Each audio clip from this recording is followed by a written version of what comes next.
پس از ملاقات و مذاکرات سطح عالی مراسم امضای سندهای دوجانبه برگزار شد که ضمن آن 16 سند نو همکاری بین دولتی و بین حکومتی و میان ساختارهای گوناگون تاجیکستان و روسیه امضا و تبادل کرده شدند. زیر اظهارات مشترک پرزیدنت جمهوری تاجیکستان و پرزیدنت فدراسیون روسیه درباره تعمیق مناسبت‌های شریکی استراتژیکی و همپیمانی تاجیکستان و روسیه، سران دو دولت محترم امامعلی رحمان و محترم ولادیمیر پوتین امضا گذاشتند.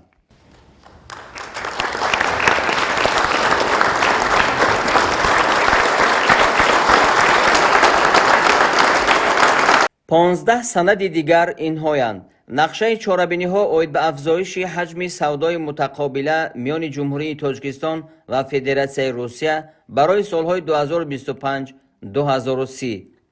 سازشنامه سرمایه‌گذاری میان حکومت جمهوری تاجیکستان و کنسورسیوم گروه شرکت‌های BTK اوید به عملی سازی لایحه تشکیل کلاستر صنعت سبک گروه شرکت‌های BTK در جمهوری تاجیکستان. سازشنامه میان جمهوری تاجیکستان و فدراسیون روسیه درباره مقام حقوقی نمایندگی‌های مقامات صلاحیت‌دار اوید به مسائل کارهای داخلی و مهاجرت در جمهوری تاجیکستان و فدراسیون روسیه. سازشنامه میان حکومت جمهوری تاجیکستان و حکومت فدراسیون روسیه درباره معاینه طبی شهروندان جمهوری تاجیکستان برای وارد شدن به حدود فدراسیون روسیه با مقصد عملی نمودن فعالیت مهنتی.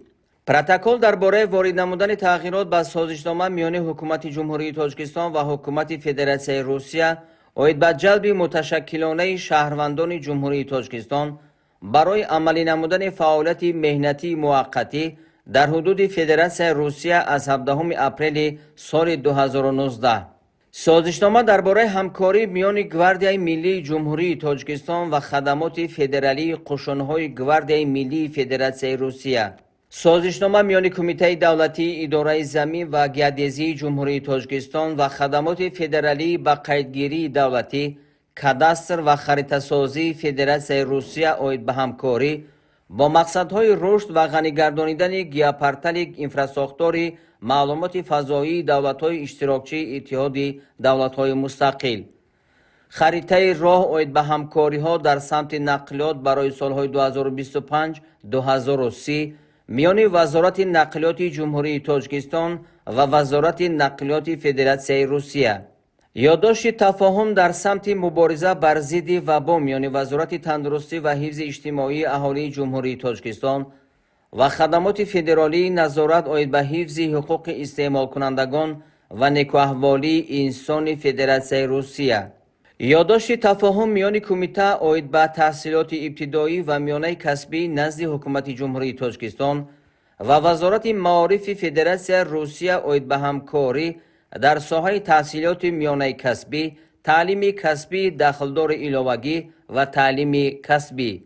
خریطه راه میان وزارت صنعت و تکنولوژی‌های نو جمهوری تاجیکستان و کارپوراسیون دولتی انرژی اتمی روساتم اوید به تطبیق سنجش پیش از لایحه‌ای رادیاسیونی و تحقیقات پرتوگاه دهمای در جمهوری تاجیکستان و تهیه اساسهای مالیوی اقتصادی به ضررگردانی آن.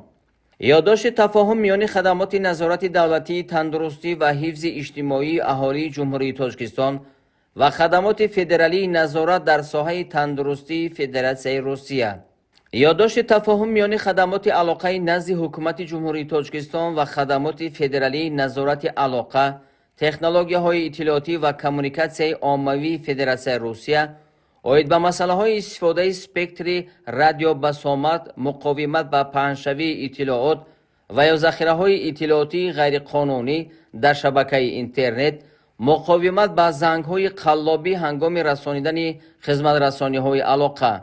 سازشنامه سرمایه‌گذاری میان حکومت جمهوری تاجیکستان، کارخانه واحد دولتی کارگاه ماشین‌سازی نزد وزارت صنعت و تکنولوژی‌های نو جمهوری تاجیکستان و شخص حقوقی وکالتدار فدراسیون روسیه اوید به تأسیس پارک صنعتی تاجیکستان و روسیه. سازشنامه همکاری میان اگنتی خدمت دولتی نزد پرزیدنت جمهوری تاجیکستان و اکادمی روسیگی خوجگی خلق و خدمت دولتی نزد پرزیدنت فدراسیون روسیه